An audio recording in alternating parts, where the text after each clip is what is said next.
அடுத்து நான் இந்த ஃபீல்டில் எப்படி என்டர் ஆனேன்னு கேட்டிங்கன்னா, நான் எனக்கு இந்த நடிக்கணும்னு ஆசை வந்ததே திடீர்னு வந்தது. அதாவது ஒரு 11th 12th படிக்கும்போது வந்தது. ஏன்னா நான் படிப்பில் வந்து ரொம்ப ஆவரேஜ், வீக்கு.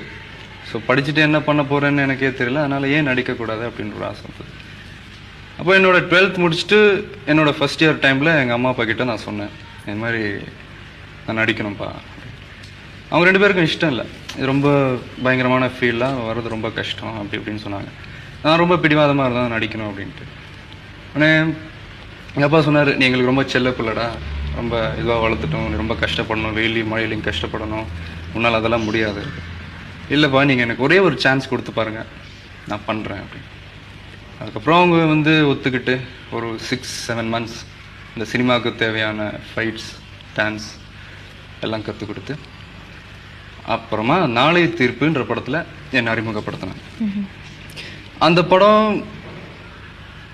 அதாவது வியாபார ரீதியில் ஒரு பெரிய அளவில் போலனா கூட அந்த படத்து மூலியமாக எனக்கு நிறையா ரசிகர்கள் கிடைச்சாங்க.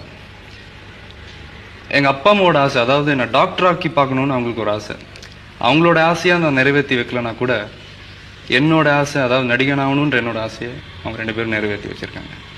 உங்கள் முதல் படம் நாளைய தீர்ப்புன்னு சொன்னீங்க, அதில் நீங்கள் என்ன கேரக்டர் பண்ணியிருக்கீங்க? நாளைய தீர்ப்பில் ஒரு காலேஜ் ஸ்டூடெண்ட் கேரக்டர் பண்ணேன். அதே வந்து ஒரு பவர்ஃபுல் ஸ்டூடெண்ட் கேரக்டர். அது பண்ணும்போது எனக்கு தெரியல, ரொம்ப இன்ட்ரெஸ்ட் எடுத்து பண்ணேன். நான் பண்ணதுக்கப்புறம் தான் தெரிஞ்சது என்னோட வயசுக்கு மீறின கேரக்டர், ஒரு மெச்சூர்ட் கேரக்டர் வந்து ஃபஸ்ட் டைமே பண்ணிட்டேன் அப்படின்னு எல்லாரும் சொன்னாங்க. ஆனால் இருந்தாலும் அந்த படத்தில் எனக்கு நிறைய பிடிச்ச சீன்ஸ் இருக்குது.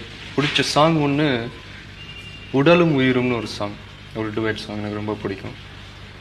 அடுத்த ஒரு சீனுன்னு சொன்னால், எனக்கும் ராதா ரவி சாருக்கும் ஒரு சீன் இருக்கு. அதாவது அவர் வந்து எங்கள் அம்மாவை அரைஞ்சிருவார். அப்போ நான் சொல்லுவேன், 5 வயசாக இருக்கும் போது எங்கள் அம்மாவை அடிச்சிருக்கீங்க, பார்த்து அழுதுகிட்டு இருந்தேன். 10 வயசாக இருக்கும் போது அடிச்சிருக்கீங்க, பார்த்து பொறுத்துக்கிட்டு இருந்திருக்கேன். இப்போ எனக்கு வயசு 18. இப்போ நீங்கள் அடிச்சிங்கன்னா திரும்பி அடி விழும் அப்படின்னு ஒரு டைலாக் பேசிட்டு அப்படி ஒரு மூவ் கொடுத்துட்டு திருப்பி வந்து கூட்டி கழிச்சு பாருங்கள், கணக்கெலாம் சரியாக வரும் அப்படின்னு சொல்லி. அந்த டைமில் அண்ணாமலைன்னு ஒரு படம்